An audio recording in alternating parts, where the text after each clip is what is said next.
Good morning.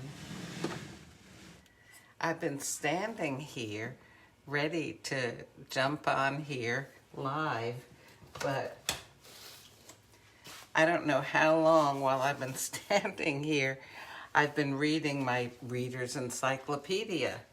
Do you know what that is? So many people use the internet these days, but I still have a lot of books, and this is one of my favorite books.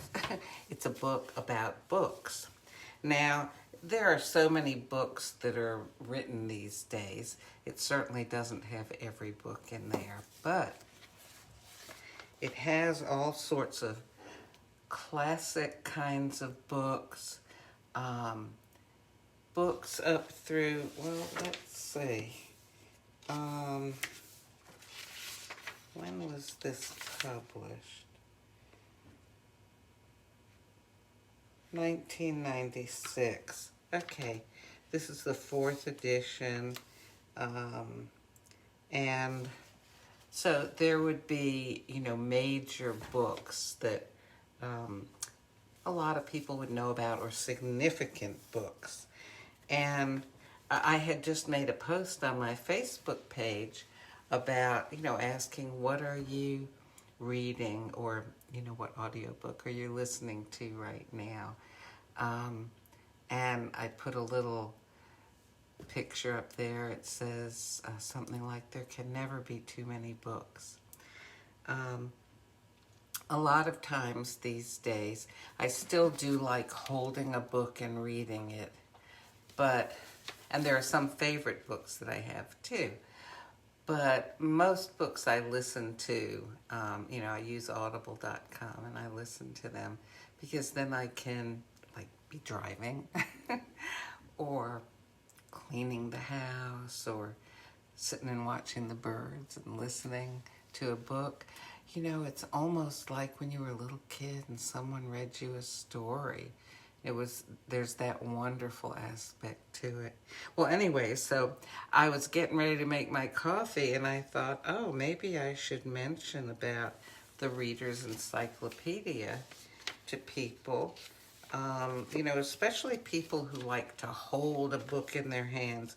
And one of the things that I miss when I use the internet for stories is I miss being able to just, kind of do this and either find what I'm looking for or stop at something interesting. Of course, I'm one of those people that likes to read the dictionary too, because I discover new words, and I don't know, it's just not the same to me on the internet. There's something about, being able to do this. And this not only tells you about books.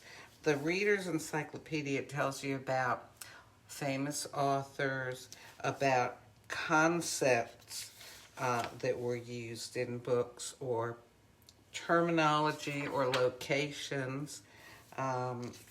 Very often that you would hear people use in speaking about things that came from literary sources, or things that are used in books, terminology that came, and it tells, where it came from.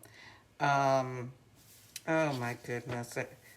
I'm going to close it here, or else I'll never get my coffee made. Also, I don't want any coffee to splatter onto the pages of my book. Okay, coffee. Oh, let's see. I've got milk in here. What do we have? Oh, wait. I know what I would like. I would like some vanilla custard pie. I'd like a nice sort of smooth coffee, without a whole lot of, not super intense, because, at first I was thinking I would put peppermint. But no, I think what I'm going to put into it is, I have salted caramel here.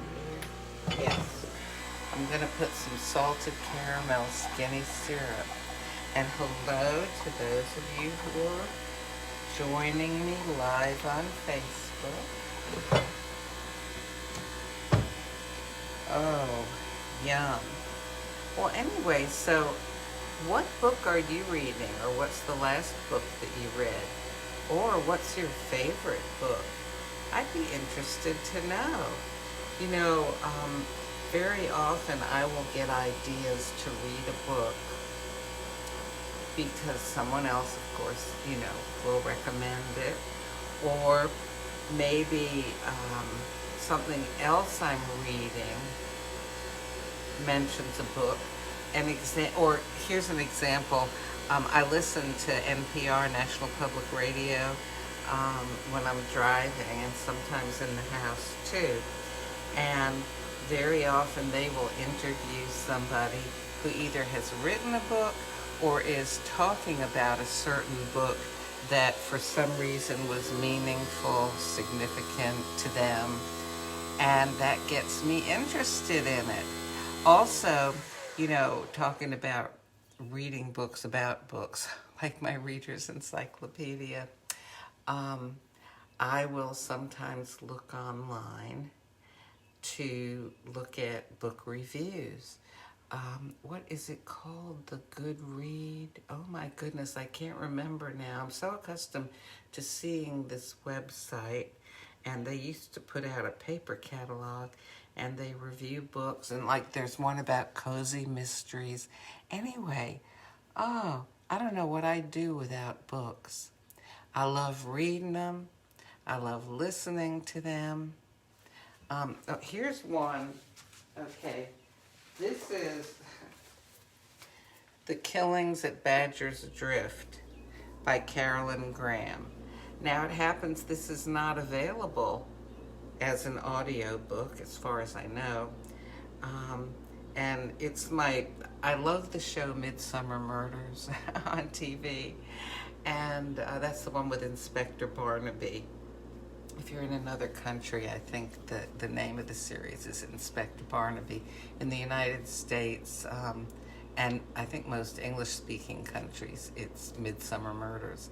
But this Carolyn Graham is the author who wrote the stories upon which this series is based. And I just think that the very first one, The Killings at Badger's Drift, is a real quirky, interesting, almost humorous. It's a cozy mystery. Okay. If you don't know what that is, Google it. There's a good use for the internet for y'all. And anyhow, so I'm enjoying actually reading this, and I've been reading it for several weeks now. I've read it more than once. It's just a lot of fun. You know, I had a point when I walked over there and got this book. Hush, puppy. And I don't remember what it was now. Let's see, I was talking about reading books and how you find out about, and favorite books, and oh my gosh, I don't remember. But anyhow, enough said. If you haven't read a book in a while, why don't you give it a try? You know, there's that saying that somebody who reads books is an armchair traveler. In other words, they can just sit in their armchair and read their book, and in their mind it takes them to all kinds of other places. Of course, in this day and age, that's a good way to go other places. It's safe anyway, right?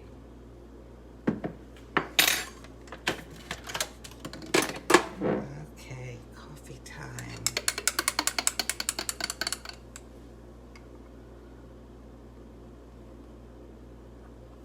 Perfect. Well, I think I'm going to go sit and read some of my book, and I'll talk to you later. Go read a good book.